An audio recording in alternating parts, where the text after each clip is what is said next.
Welcoming its first residents in 1987, Shenandoah Valley, Westminster, Canterbury, and Winchester, Virginia set the scene for the warm, personal atmosphere that has only been enhanced with time. With an ultimate focus on resident comfort, a variety of floor plans provides luxurious, carefree senior living for independent spirits. Their accommodations start with a studio apartment of 485 square feet, up to a cottage or apartment of close to 2,000 square feet. All units feature the same access to superior senior living amenities for a maintenance-free lifestyle. Their life care program provides a full continuum of care right on campus, all under one roof. For more information, go to svwc.org. That's svwc.org. Or call 540-665-5914. That's 540-665-5914. Shenandoah Valley, Westminster, Canterbury, Winchester, Virginia.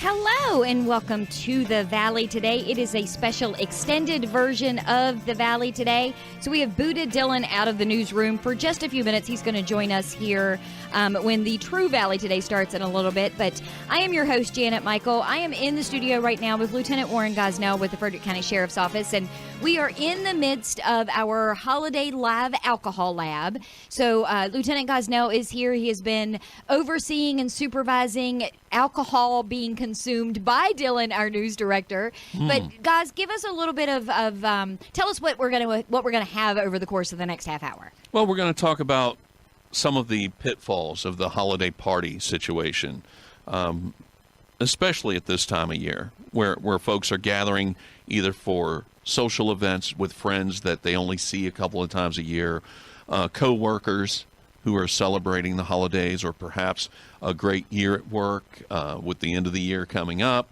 and of course family situations. So we have so many different areas where alcohol can be involved. And what we always try to point out is we're not saying that folks can't enjoy their favorite spirit or beverage at this time of year or any time. What we're saying is if you're going to do it responsibly.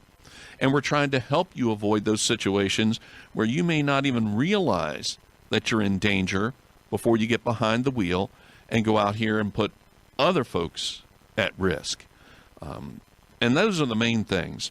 How alcohol affects you, how over time it affects you, and how at one moment you feel perfectly fine and the next moment you're like, woo. Where did that come from? And yes. that was the biggest lesson I think I learned a couple of years ago when I was one of the drinking subjects, because I felt fine after my second glass of wine, and it wasn't until maybe 3 steps into the third, 10 minutes later, I'm like, wow, that was quick. And I would have, in theory, left the bar or the restaurant after my second glass, thought I was okay, been halfway home, and suddenly I'm not okay anymore. Well, and that's where the giggle fest began between you and Nikki. So. It was like the first 15, 20 minutes of the show, we're like, yes, and we're all doing well, and we're drinking. Then after that, it was like, That is all on our YouTube channel, by the way. Yes. So anybody who's listening can go to the Rivers YouTube channel and watch that live show. That was pretty entertaining. But that's what we're going to speak of. Again, we're not finger wagging at people. No. You know, hey, it's Christmas. You can't have that hot spiced apple cider or eggnog if that's your choice. I can tell you, eggnog does absolutely nothing for me as far as I will not drink eggnog. Yeah. But other than that, we're not saying that you can't, as a reasonable adult of age, enjoy a holiday-themed beverage or anything else. You're watching the football games, and you want to have a couple of cold beers. We're not wagging our finger at people and telling you, no, no, no. What we're asking you is be responsible and realize that alcohol affects everyone, and it may affect them in different ways. And that's when we start talking about tolerance, because folks want to say, well, I only have this or I only have that, and I only drink seldomly. I'm a big person. I'm 6'3", 250 pounds. It doesn't matter.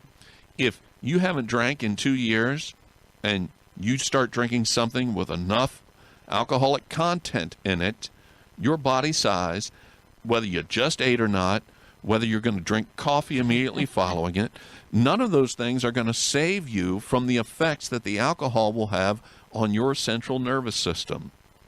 And that's kind of the point of, we had that conversation earlier in the lobby as Dylan was drinking and talking about the difference between how often you drink, your body makeup, your tolerance levels, and things like that. And what we're going to do next is bring him in when the Valley Today actually starts. Mm-hmm. And he's got one more drink I think he's going to take before. He's got one more before we go on air, and then his final one will be while we're on air.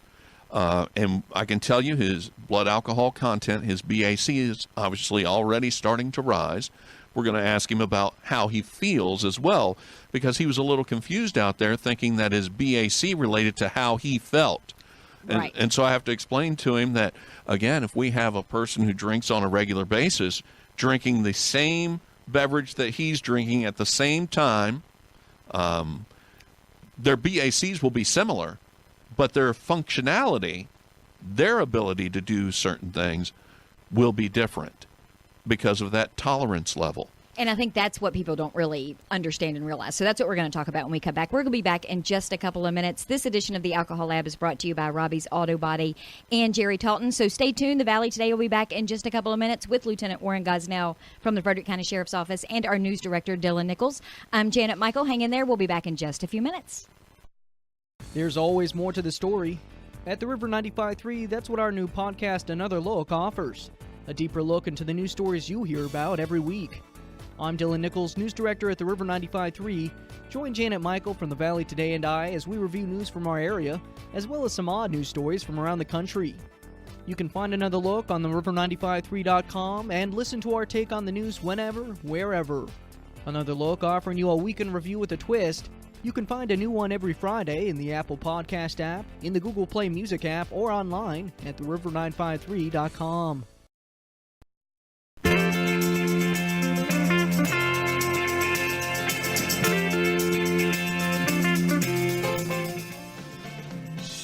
Welcome back to the Valley Today. I am your host, Janet Michael, and this is our live alcohol lab, holiday alcohol lab edition. I'm in the studio today with Lieutenant Warren Gosnell with the Frederick County Sheriff's Office. We chatted a few minutes earlier, kind of giving you an overview of what we're going to talk about in the next 20 to 30 minutes. Dylan Nicholls, our news director here at the River, has joined us in the studio. And how many drinks in is he now, Warren? For those of you that are just now tuning in, here's where we left off 10 minutes ago. Okay, don't do the radio voice. I like it. What? I wanted to be like Mike Odell. Nobody can be like Mike Odell. Well, He's an award-winning broadcaster, too, though, I will Is say. he? So you two have So that in we're common. now both finally award-winning broadcasters. We've both been a couple of things together through the 30 years I've known him. You know, and not that I want to brag, but I'll point out that I have more awards than the two of you combined. But that's okay. We that's a whole nother show. You know, I don't want to brag either, but I'm going to look into the camera to my right here. One of those awards has my name on it. Yeah, well. So, yeah. all right, here's what we're going to do. Folks, let me give the disclaimer we normally give.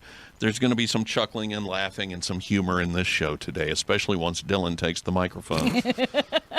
But what we're talking about is a serious matter.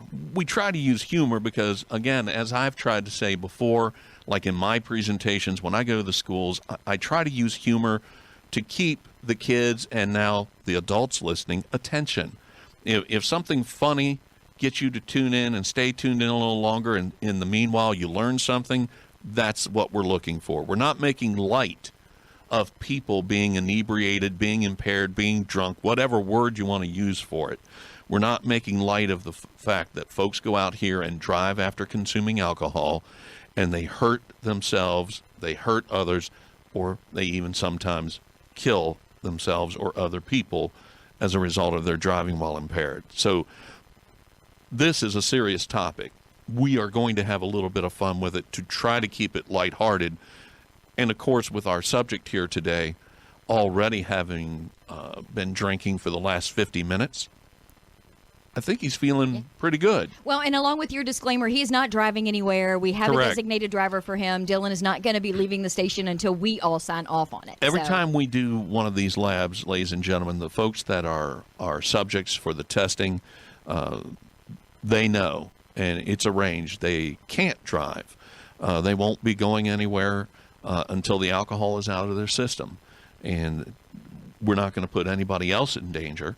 And so, yeah, We control the drinks. We know what they've had. We've timed it. So we're not telling anybody to even try this at home. No, this is definitely That's a one of those controlled things. experiment. Yeah. So how many drinks has he had? He's had now 4. And the drink of choice today for Dylan has been Black Russians, which is a shot, or we're doing them as a shot, a single, boom, and it's gone. So we've been having him take one every 15 minutes. He just had his 4th. The Black Russian consists of 1.5 ounces of vodka, is what we're using, and 1/2 ounce of Kahlua. Vodka's 80 proof, which is 40% alcohol. Kahlua is 40 proof, which is 20% alcohol. So he's had now, if we're talking ounces, somewhere in the neighborhood of 9 ounces, right? I'm talking to the bartender, Liz, yes. who is taking care of having the drink. Dylan's stats are as follows. He's a 24-year-old male, 5'7", 170 pounds, and he's an occasional drinker. So he's not He someone... keeps laughing at you. I think he lied He's about gonna the laugh occasional drinker. He's going to laugh at everything now.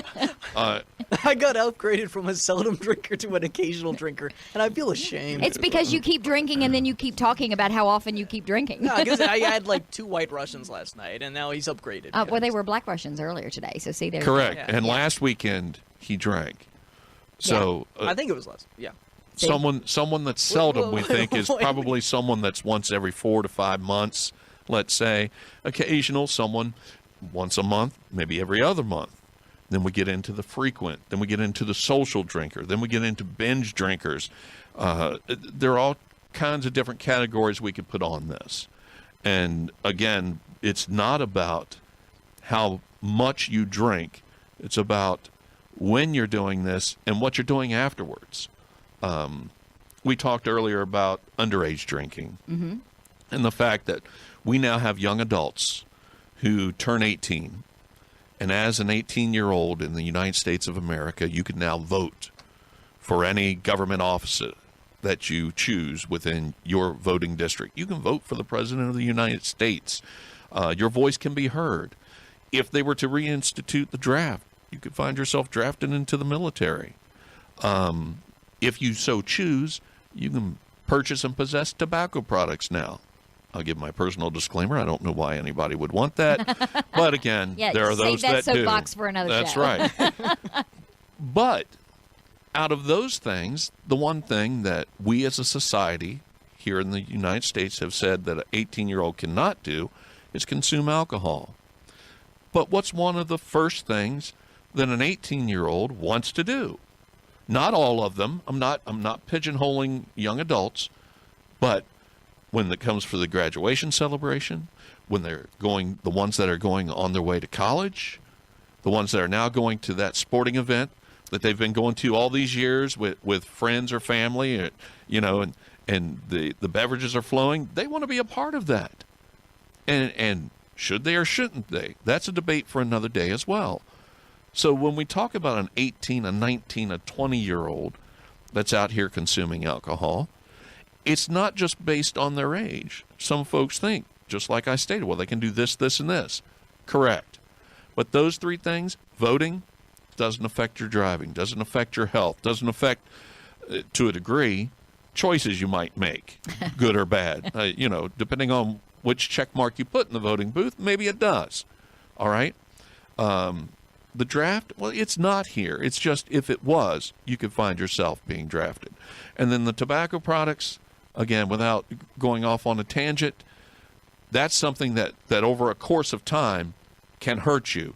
But 5 minutes after you have that cigarette, if you choose, you're not likely to go out and get your car and not be able to operate your vehicle properly. So there's a difference with alcohol, and we understand that. And that's one of the reasons why we say an 18, a 19, a 20-year-old.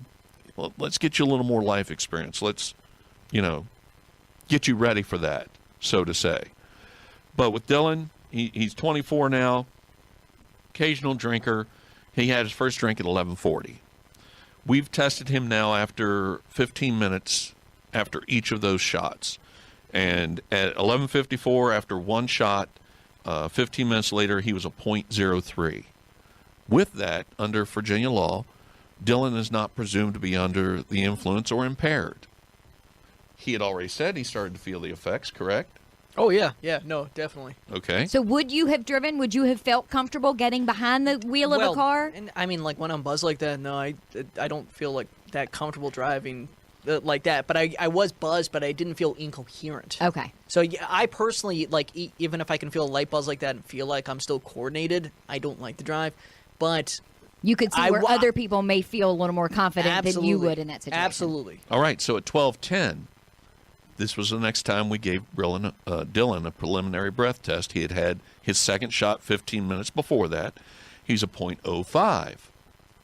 And, again, at that point, he's not presumed to be impaired under Virginia law, but if Dylan is stopped and Dylan is found to be unable to do certain functions because he only drinks once in a while and the alcohol is affecting him harder than it might affect another person, it could be articulated that he's impaired and he could find himself facing a DUI.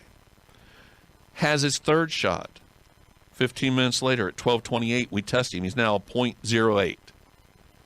That's the magic number. Under Virginia law, the courts can presume him to be impaired. Now, there are other hoops to jump through as far as, if Dylan is stopped and Dylan is given field sobriety test and Dylan takes a preliminary breath test and then he takes a breath test at the magistrate's office that coincides with that reading. But once someone reaches that number and goes above, they're presumed to be impaired, regardless of how well or how poorly they perform on any type of testing. So he's had his fourth drink, and we're going to wait until near the end of the show to give him his final preliminary breath test. Between now and then, we're going to ask him, because it's still starting to be metabolized. How are you feeling right now, Dylan? I'm feeling pretty drunk. Yeah. Yeah. And I'm also a little insecure about how easy it is for me to blow a breathalyzer at this point. I'm getting pretty good at it because we've done it so many times. So and again, there is no pass-fail of being able to submit to the breath test. But Dylan does a great job now. He's got plenty of practice. Yeah. Well, I tell you what, we're going to take a quick break. When we come back, I'm excited because I want to watch the whole third degree, so to speak, of Lieutenant Gosnell from the Frederick County Sheriff's Office having a conversation that is full of questions for our news director, Dylan Nicholls, to see, just kind of how impaired he is. We all know. I mean, Liz is still here in the studio. We all know he's usually impaired at another level pretty much the whole time he's ever here. So this is going to be interesting now that he can't even defend himself. So we're going to do all of that when we come back with more Valley Today. I am Janet Michael. Stay tuned. We'll be back in just a few minutes. This episode is brought to you by Robbie's Auto Body and Jerry Talton.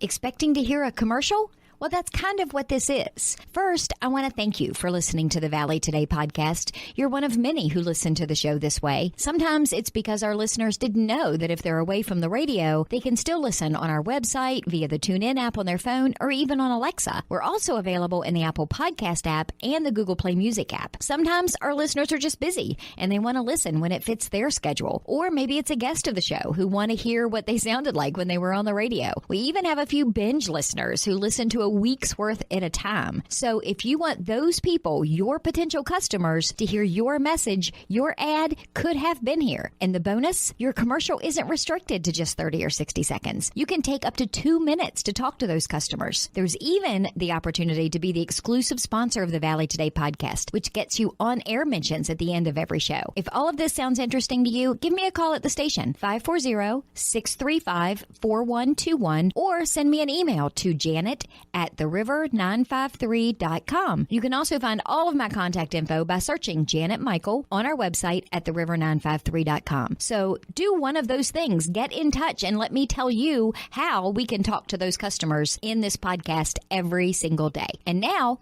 back to the show.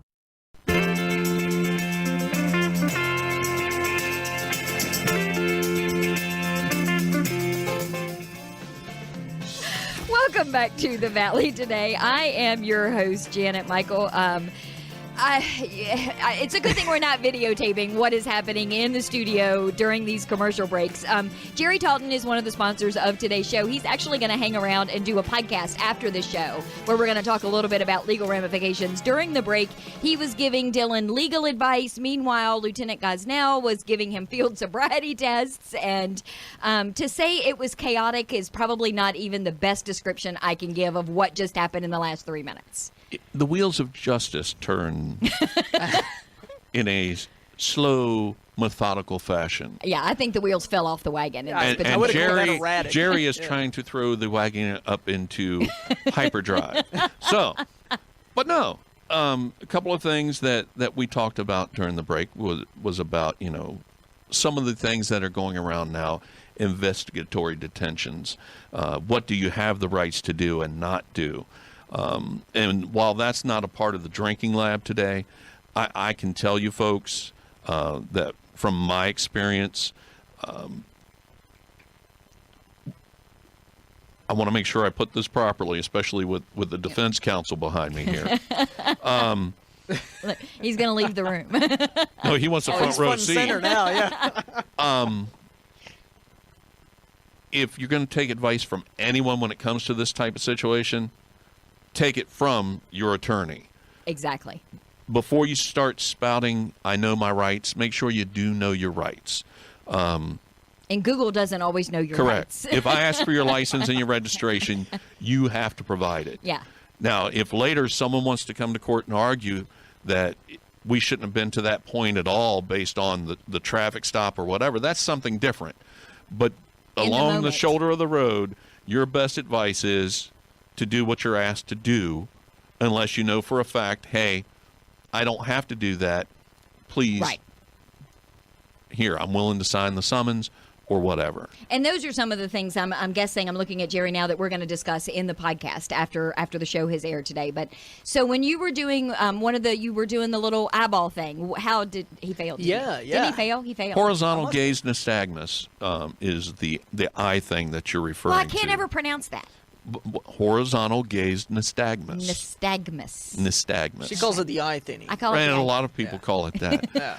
Which is nystagmus is an involuntary jerking of the eye, and it has been shown that when someone has enough alcohol in their system to register at a 0.10 or higher, that nystagmus can be present. That involuntary jerking of the eye. So it's one of the standardized field tests now that are offered to folks who are believed to possibly be impaired while operating a vehicle.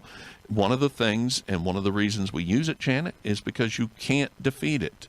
Your body is doing it. You don't even know it's doing it. When Dylan has nystagmus, he doesn't know it. He doesn't see. His eye isn't jumping to him. Everything looks the way it should. But for those of us watching from the outside, we can see that jerking movement. Take someone who does something over and over every day, the same thing physically. What have they created? Muscle memory, right? Mm-hmm. So if you really wanted to defeat a one-leg stand and you just stood around practicing it all the time, or walking 9 steps heel to toe in a straight line up and back, you could practice that. You might be able to develop some type of muscle memory. Also, if you drink often enough and your tolerance is high enough, then you could probably perform these tests. But with the HGN, you can't defeat that. If it's present, that's telling us there's something going on here. Now, there can be nystagmus from a recent head injury or trauma or such. So it's not a point blank, well, right. If you have nystagmus, you're drunk. That's not what I'm saying. I'm saying it's an indicator that there's alcohol in your system and that it's a high enough level of alcohol that you could be found to be impaired or presumed to be impaired. Dylan looks like he wants to give you an argument. No, I have a question, because the nystagmus thing, when I found that out the last time I did this alcohol lab about 6 months ago, the first thing I thought to myself was, like, if everybody knew that they had an infallible way to test you and see if you were above a 1, like, why would they ever try it? Like, why would they ever try to BS you? Why would they ever try to do anything to say that they, didn't do it or anything like that? So I guess my question is, like, why doesn't law enforcement advertise that more? Is it because they don't want a bunch of people coming to them saying, yeah, I got a head injury, that's why I have it? Because that seems like a great scare factor to prevent anyone from actually drinking and driving, like the infallible test. Well, my answer to that, Dylan, is we have people, when we go to give the other standardized test, the one-leg stand, the walk and turn, one of the questions we ask, do you have any type of medical condition that would prevent you from performing simple physical tasks? Well, we've had people say, yeah, I've broken my leg. Which one? Well, I've broken them both at times. Okay. I've broken my back. It affects my balance. Or I have this, I have that. All of those things, there are folks who actually have those ailments. Mm-hmm. But to answer your question, why wouldn't they just, say, well, I've had a head injury? There may be some that will try to say it. But just because you have that statement doesn't mean it's factually true. I'm not doing this based on the fact that I stopped you for speeding and I walk up and I just say, get out of the car, I want to test you. Right. I've stopped you for some type of moving violation, some equipment violation for some, but with me it's a moving violation. Normally it's because your vehicle isn't staying within its lane of travel. Your speed's fluctuating. 1 minute you're 55, next minute you're 40, then you're back up to 60. And these are indicators I look for. And when I walk up to the car to make contact with you, I notice things about you. Is your speech slurred? Some people have naturally slurred speech. That happens, okay. Do they also have bloodshot eyes, watery eyes, ruddy complexion? Yes, some can. Do they have all of them? I don't know many people that do, but the most important thing to me when I'm doing the DUI stop is I smell the odor of an alcoholic beverage. I put all these together. Is this just coincidence that all of this has happened? You're having trouble driving. You have all these visual indicators that I have seen just from walking up, and I smell the odor of alcoholic beverage now. That's not coincidence to me. And at that point, that's when my DUI investigation begins. All right, well, that's where our break's going to begin. So we're going to stop for a minute. We're going to take a quick break. When we come back, we're going to do his last breathalyzer on the air and see where Dylan stands and wrap the show up. And then we're going to do a little bit of a podcast after the show. So stay tuned. I'm Janet Michael. This is The Valley Today. Lieutenant Warren Gosnell from the Frederick County Sheriff's Office is in the studio with us today. And yes, Dylan Nicholls, the news director. Yeah. Very excited I'm here, to Janet. Be on the other side of the desk. Acknowledge that. Yeah, I'm here. All right, I'm turning your mic off. All right. We'll be back in just a few minutes. Hi, this is attorney Suzanne Herskowitz. We've all heard the phrase, where there's a will, there's a way. Take that phrase and apply it to yourself. When you make time to connect your will to your final wishes, you're making sure that what happens is what you want. The state has a will for you, even if you don't have one for yourself. Should you pass without a will or trust, your assets will be divided according to the state's guidelines, not based upon what you or your family wants or needs. When you hire attorney Suzanne Herskowitz, you get me. You'll never meet with an assistant because you and your family are worth my complete and undivided attention. I'm licensed in Virginia, West Virginia, and even Florida. I also focus on business law, real estate, and elder issues. To find me, just look in the Yellow Pages or search Suzanne Herskowitz online. I won't make you spell my last name, but my first name is spelled S-U-Z-A-N, just like it sounds, Suzanne. Let's make sure where there's a will, there's a way applies to you. Visit SuzanneHerskowitz.com and make an appointment.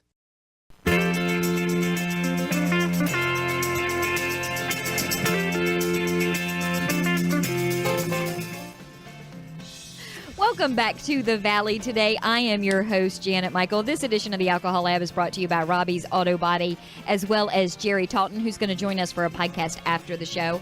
As I was doing that introduction and welcoming you back, Gosnell was shoving a breathalyzer into Dylan's face, and he just blew his last breathalyzer. And, as crazy as it sounds, I can't believe I'm about to ask. So, Gos, how drunk is Dylan? Dylan is a .118, almost a 1.2, which puts him almost 4 points over the legal limit of .08, and that's at 12:53. So... Here's my point, folks, because we're on the timer now. Here's my point. The reason we had Dylan do these shots in the time that we had it is because we are trying to simulate a situation where Dylan might have gone to a function after work. It's a happy hour. It's the last day of work before Christmas. Everyone's off Christmas Eve and Christmas Day. So we're meeting after work. to just say, Merry Christmas, have a happy holiday, we'll see you in a few days. Well, while he's there, he has a shot. Someone wants to buy him one because he helped him out with a situation, so he has a second shot. The boss is saying, what a great year, banner year. You're all making... He's losing it. Yeah. Dylan has lost it. So he has another, but it's been an hour. And it's very easy to have that many shots when you're celebrating, hanging out with and friends. not realizing because after the first two, in quick time frame, he was feeling okay, not feeling any effects. But then it started ganging up on him. So we're running out of time. Here's the deal. Number one, we recommend if you're going to be drinking, don't drive. That's the easiest method. We're not telling you can't drink, folks. But if you're going to drink, don't drive. Number two, if you know you're going to be drinking, arrange for a designated driver. We now have Uber out in our areas. Who knew that? I mean, there are other methods now available to you. Don't let your pride get in the way. Make sure you know your limitations. And if you have any inkling at all that you shouldn't be driving, don't. Yep. That's the safest thing. And one of the things I learned, wait an hour. At least an hour after your last drink to see and see how you feel at not that to point. drive. So, yes, exactly. So, we're going to wrap up our on-air episode of our Holiday Alcohol Lab today. It was brought to you by Robbie's Auto Body. Jerry Talton is here in the studio. Gos may stick around. Dylan's going to stick around. We're going to continue this conversation on the podcast. So, if you give me about an hour, hour and a half, you'll be able to hear the entire thing on our website at theriver953.com. And if you subscribe on Apple Podcasts or Google Podcasts, you'll also be able to get it there on your phone. It is Christmas weekend. It is a holiday weekend, so we are out of here. You will be on the network Monday and Tuesday because none of us are coming into work. So I hope you will meet me back here on Wednesday for a brand new episode. Danita is coming from the Top of Virginia Regional Chamber, so we're going to be talking about all kinds of cool chamber things. I hope you have a Merry Christmas, have a great holiday with your family, and if you're going to be drinking like I am because it's family, don't drive. See ya. Happy holidays, but remember this holiday season, not only is Santa checking his list, the Virginia State and local police are checking their list of indicators of impaired driving, such as motoring at night without headlights, speeding, weaving, or the dead giveaway, the holiday roadside checkpoint. Even if you are a little under the influence of alcohol or drugs, you should be a designated passenger instead of performing stupid human tricks for the police with blue lights flashing and everyone staring. Protect yourself and everyone else the way you would want your family and friends protected. This message is brought to you by the law firm of Jerry Talton, traffic and criminal attorney serving the Shenandoah Valley for over 30 years with offices right across the street from the movie theater at 118 East Main Street in Front Royal. You can get a free consultation by calling 540-636-7040. But be wise and don't put yourself at risk of needing the services of a lawyer like me. And bless us, everyone, year-round with safe driving.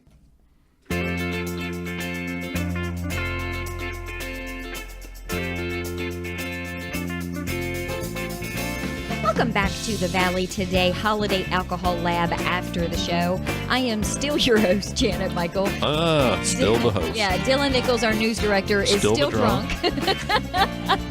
Lieutenant Warren Gosnell from the Frederick County Sheriff's Office is still my cop hero. There I go. Yeah, we had a heated discussion earlier today, but I think all is forgiven. And Oh, I've been forgiven, Dylan. Yeah, I forgive you. Thank you. And I didn't Bless even have me to for have a I've drink sinned. to forgive you.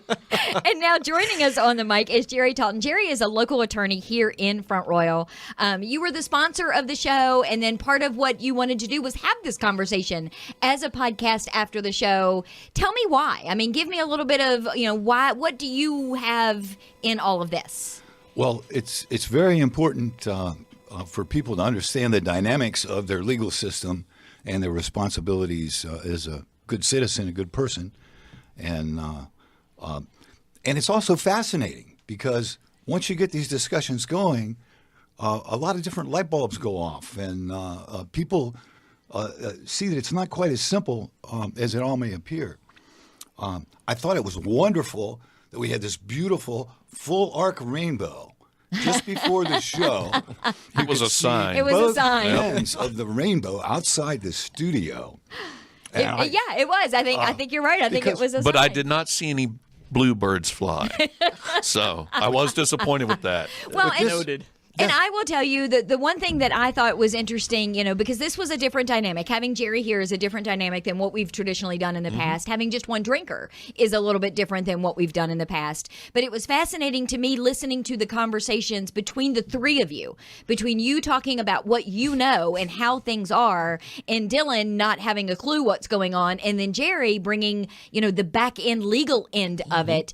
And the two of you having a conversation about, well, does this work? And I didn't know this. It was almost like, you were kind of educating him and he was asking you questions so that he could better educate Dylan. Should Dylan become his attorney who's waving his card around here like he's, Look, man, I know my rights. All right. Well, and that's what Dylan and I spoke about. Yes. If you're going to spout that you know your rights, make sure they are your rights. We have folks that still believe that driving is a right. And it is not. It is a privilege. That answers your question, because now people can listen to this podcast and know their rights. And that's a wonderful thing. You got to get up, stand up for your rights. And that's the thing, too. As Jerry's alluded to when we've talked off air, there are things that a defendant should know. There are things a defendant can and cannot be, I don't want to say coerced, but he has the right to remain silent. If he's stopped on a traffic stop and he doesn't want to speak, he doesn't have to speak.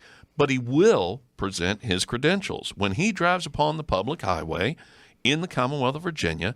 As a result of that, he has agreed to present identification and registration for the vehicle. Now, that's an interesting point, because the police officers do not have a right to stop anybody for no reason. Correct. Right. The police officers must have reasonable articulable suspicion to believe a crime is committed unless they're at a checkpoint. And if they're at a checkpoint, they have to have certain criteria to establish, certain neutral criteria that allow a checkpoint stop, which is presumptively unconstitutional.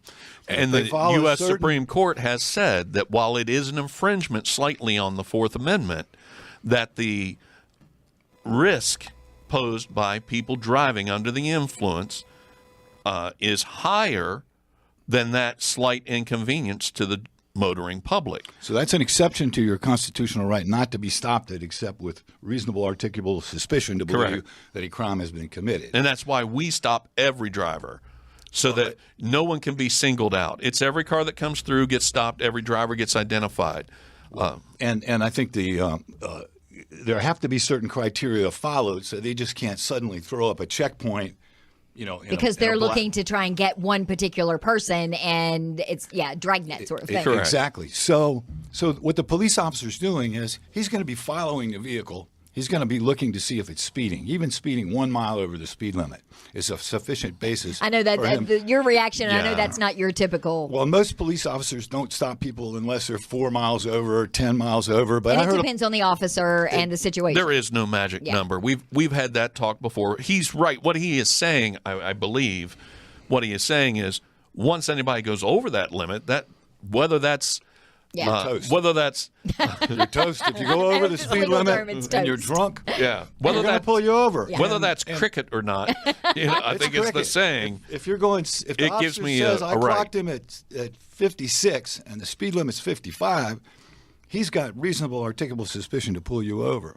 Once he's got you on the side of the road, he's going to come up to the window and he's going to ask to see your license and registration. Correct. And you can say different things to the officer. Hi, officer. My name's Jerry. I'm sorry to meet you under these circumstances.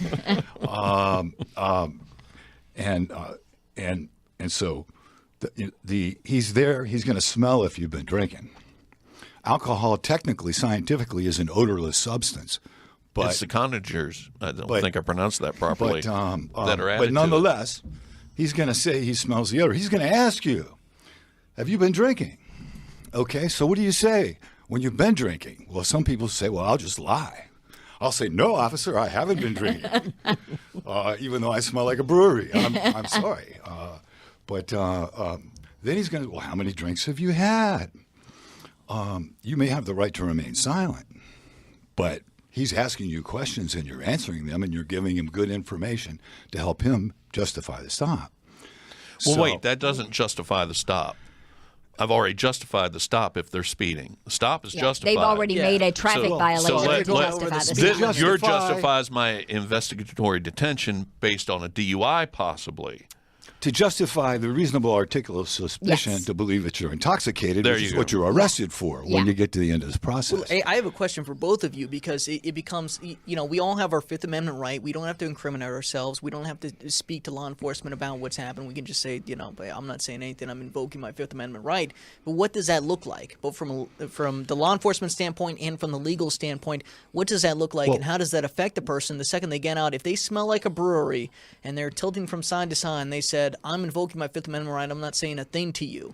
What happens next? He's going to take you in. Let's face it. If you're drunk or you appear to be intoxicated, he smells alcohol, he's going to take you in. If after the preliminary breath test you blow a .08 or some number close to a .08. I've seen people convicted of DUI with .07s. I have to say that what he is saying is not accurate. Now, wait a minute. Wait a minute. It's not an automatic go to jail. That's going to depend on the officer. You're right. Are there He's some right that would? Because an officer on the beat, like Officer Gosnell, he makes more law than any judge sitting on the bench because he decides who is arrested and who is not. He has prosecutorial discretion. He can have 10 people go through his radar speeding, and he can pull over the last one with the Grateful Dead sticker if he wants to. And that's not a defense. That's not a bumper sticker. That's not a defense that he let 9 people go through. And he picked on me because I'm a Grateful Dead fan. Now, I do have a Jerry Garcia tie on. Maybe I'm a Grateful Dead fan. Maybe I'm a Deadhead. There are a lot of good judges that are Grateful Dead fans. Do you discriminate against hippies? Do you do that? Me? Yes. Oh, no. I don't discriminate against anyone. Let me tell you the truth here. This is the podcast. I don't know how many folks will actually tune in. It's not like going out over the airwaves right now live. Oh, you'd be amazed. We have over 200 people a week. I didn't mean it. I didn't mean it. Don't be digging at me, buddy. What I'm saying is this is my show. This is information I don't normally give. My dad was an alcoholic. Okay, so my uncle at 16 years of age was killed as a passenger in a drunk driving crash. An uncle in California was killed by a hit-and-run drunk driver. I've been hit by 2 different drunk drivers before I got into law enforcement and had to prevent the one from leaving the scene after he rear-ended me at a red light. I know other people who have suffered at the hands of drunk drivers.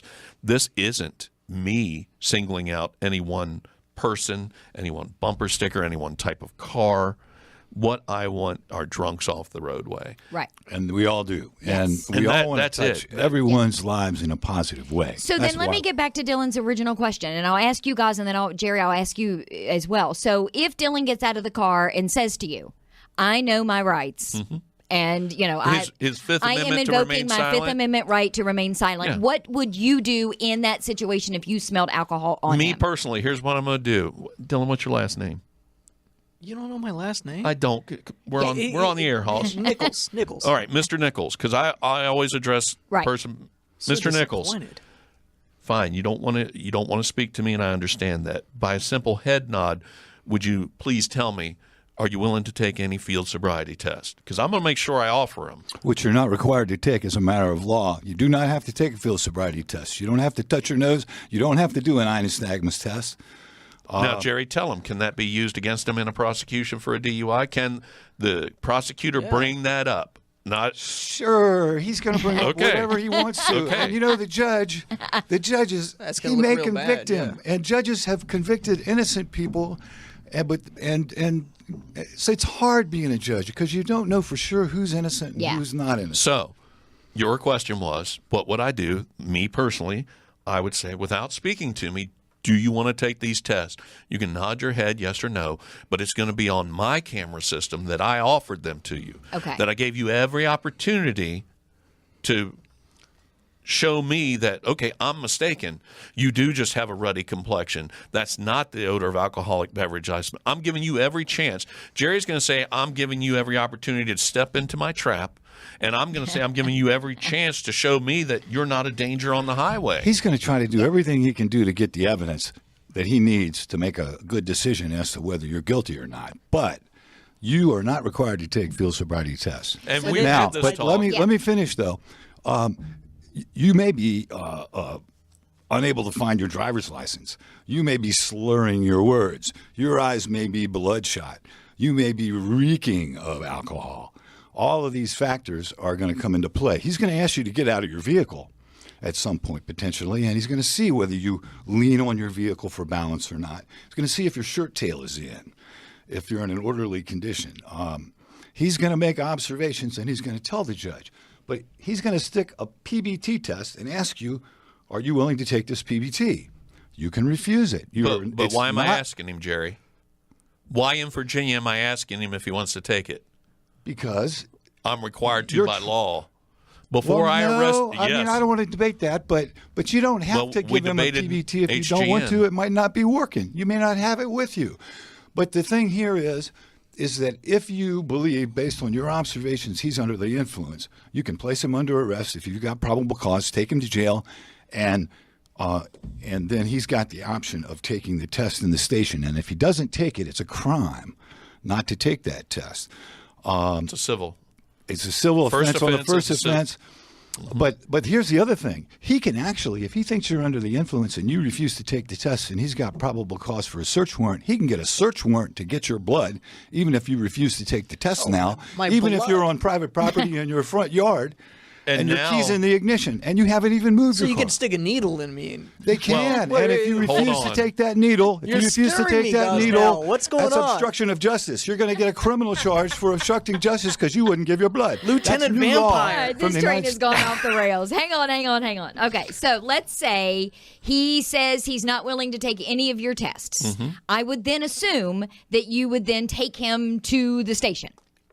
It's to the magistrate's office for us. Right. That's where the breath test is. So then what would happen there?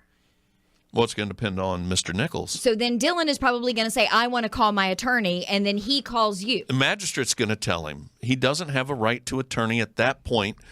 I haven't even served the warrants on him yet, so he's not entitled to speak to his attorney yet. He's still only entitled to not speak at all. That's a debatable point. I mean, bottom line is they're not going to let him talk to his attorney, whether it's right or wrong, indifferent. And there has been no precedent set that says he can up until this point. So it's not going to happen, regardless of whether it's right or wrong. He's not going to get to talk to his attorney. But if you're operating on a public roadway, you're required to take a breath test at the station. And if you take that test and your BAC is a 0.15, you get 5 days in jail to serve, no good time credit. If it's above a 0.20, if it's 0.21, on a first offense, you're going to do 10 days in jail. That's no mandatory jail on top of anything else. In a lot of instances, a first offense, Dylan, bad place, bad time. First offense DUI. He's a 0.10. He gets a $500 fine, 120 days in jail, 1 year loss of license. It has to go to an alcohol safety awareness program, and he has an ignition interlock. That's the full penalty right now in Frederick County. As a first offense, $250 of the fine suspended. All the jail time suspended. The suspended license still suspended, but he'll be given a restricted for school, work, yada, yada. ASAP and interlock are still present. That he has to pay for out of pocket. Correct. If he's the 1.5 that Jerry's talking about, still the same first offense deal, $250 suspended, all 120 days suspended, the restricted license and all. But there are 5 days of mandatory jail that the court cannot suspend because of an elevated BAC. And it's not halftime, which is the good time Jerry's talking about. He has to serve the whole 5 days. Plus, now let's assume he blows a .07. He can still be charged with even DUI. People are convicted of DUIs with less than a .08 if the alcohol affects their speech, mannerism, their coordination, and the like. So it's possible to be convicted at less than a .08. So that's where the road test really comes in, is like if you're less than a .08, but you are in the road test exhibiting really dangerous behavior that could show that you're a driver that could hurt someone else. Well, correct. And Very here good so point. far, we've only talked about stopping somebody for speeding or stopping somebody at a checkpoint. What I pointed out during the show, now I have over 500 DUI arrests in my career. Most of those came within the first 5 years when I worked night shift. But as a lieutenant, I still get 2 to 3 a year. I've got a court case coming up in January from a DUI I arrested a couple months ago, middle of the day, because I stopped a guy for reckless driving. He's 85 and a 65. He's passing vehicles in and out of traffic. back in the day, I love that phrase, when I was regularly getting DUIs, I wasn't stopping people for speeding. I wasn't stopping them for a tag light or a tail light or a brake light or any of that other equipment stuff on a Friday or Saturday night at 1, 2 in the morning. I was watching for the person who was driving erratically, either the fluctuating speed. I gave any person a half mile. If they crossed either line on each side 3 times within a half mile, I stopped them. You know, I follow police officers, and I see them cross those lines too. And I wonder if, but because we all swerve a little bit, and now we got these cell phones, and people are on the phones. I mean, that's just about as dangerous as it can get. Absolutely. Trying to text people or look on your Facebook page when you're driving down the road. More accidents are happening. People are injured, maimed, and killed from cell phone use, just as almost as bad as DUI. I don't know the comparisons, but whichever evil you pick, it's bad. But you can still be convicted of reckless driving if you're, say, at That's .06. when we get into, is this coincidence or not? Okay, I've stopped Mr. Nicholls for 3 times over the line. Could he have been on a cell phone? Might have been. But if I walk up and I see the other indicators and I smell the alcohol, is it coincidence? But now, if I can interject something here, police are always asking people, do you mind if we search your car?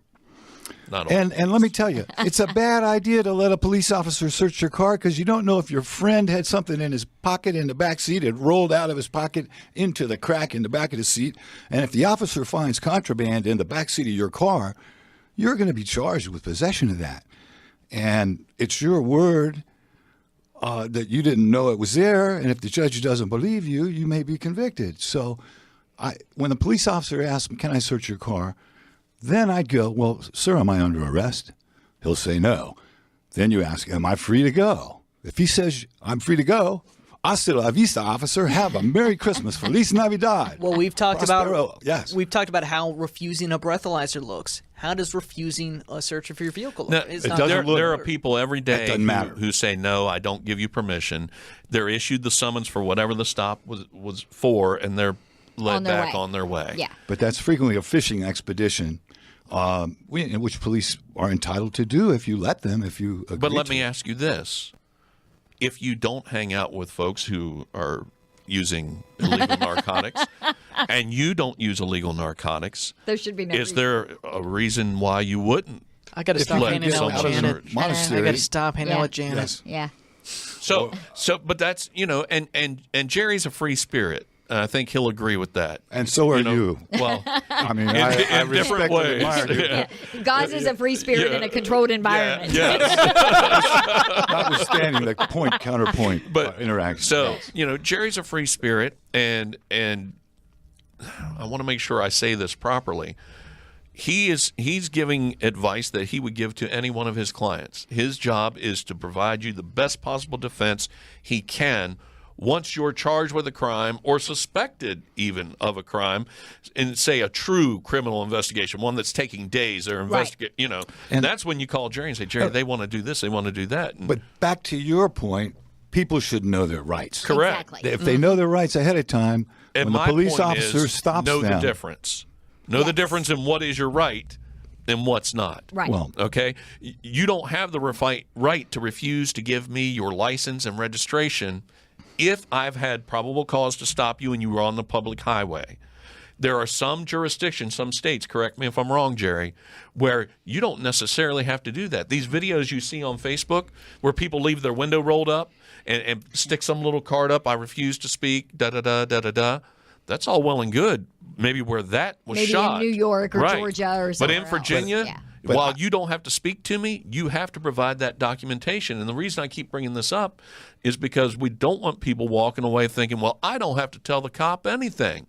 well, You don't have to tell me anything, but you have to still have to provide that. And you saying, you got to tell me why you stopped me. You got to tell me why you stopped me first. But I think it's great. I think it's great that a wonderful radio station like this with great programming and great personnel, you're able to bring this education to the public, because knowing your rights is a very valuable thing. It could make a big difference in whether you have a positive interaction or not the best case scenario. Yeah, I found this whole thing so cool because it feels synergistic, I should say. I'm still drunk. But it feels rainbow. synergistic. I mean, you are a defense attorney, you are law enforcement personnel, but we're all here talking about drinking, and we're all here with the same purpose, which is keep drunk people like me right now off the roads. And off the air. No, he's been great on the air. He's been fabulous. So then, Jerry, let me ask you, and we'll wrap up with this. So say Dylan is in that situation, and ultimately he is arrested, and he calls you. Right. What happens then? Well, he's got to get bonded out of jail. Hopefully, the magistrate let him out on a personal recognizance where he didn't need to post a bond. But if he has a secured bond, he normally pays a bail bondsman 10% of that, and is released.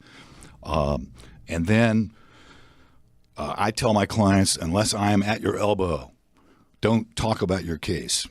Tell them you promised your lawyer that you would not discuss this case, and you gave him your word. And he's not at your elbow right now, but here's his card. Give him a call. Jerry said he'd be happy to talk with you, and maybe he can arrange a chance for us to get together. And have a nice day, officer.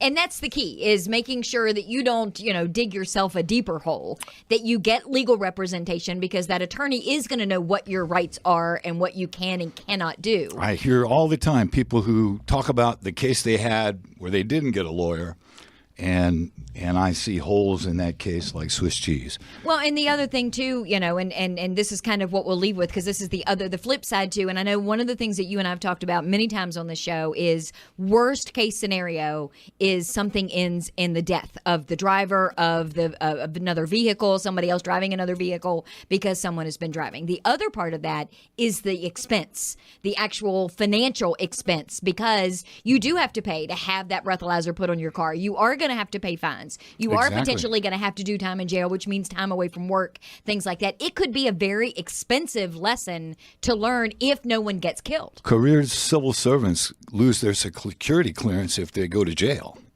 And that can happen on a first offense DUI if you're above a .15 BAC.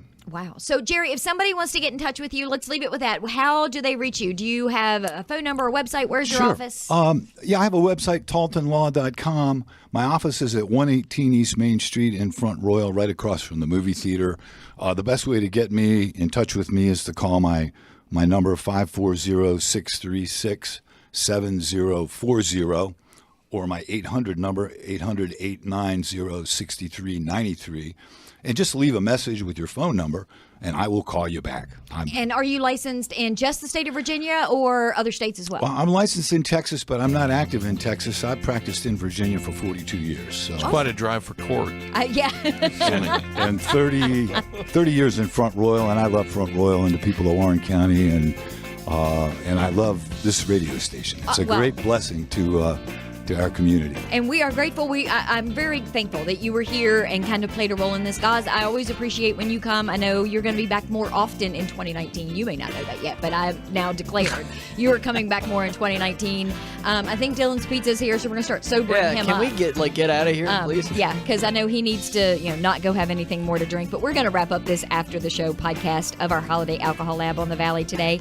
I hope you take everything that you've heard here to heart today, and don't drink and drive. Just, you can drink. Plenty of other and options. You can drive, but you can't do them together. So have a great holiday season, and we'll see you back here in the spring when we do this all over again.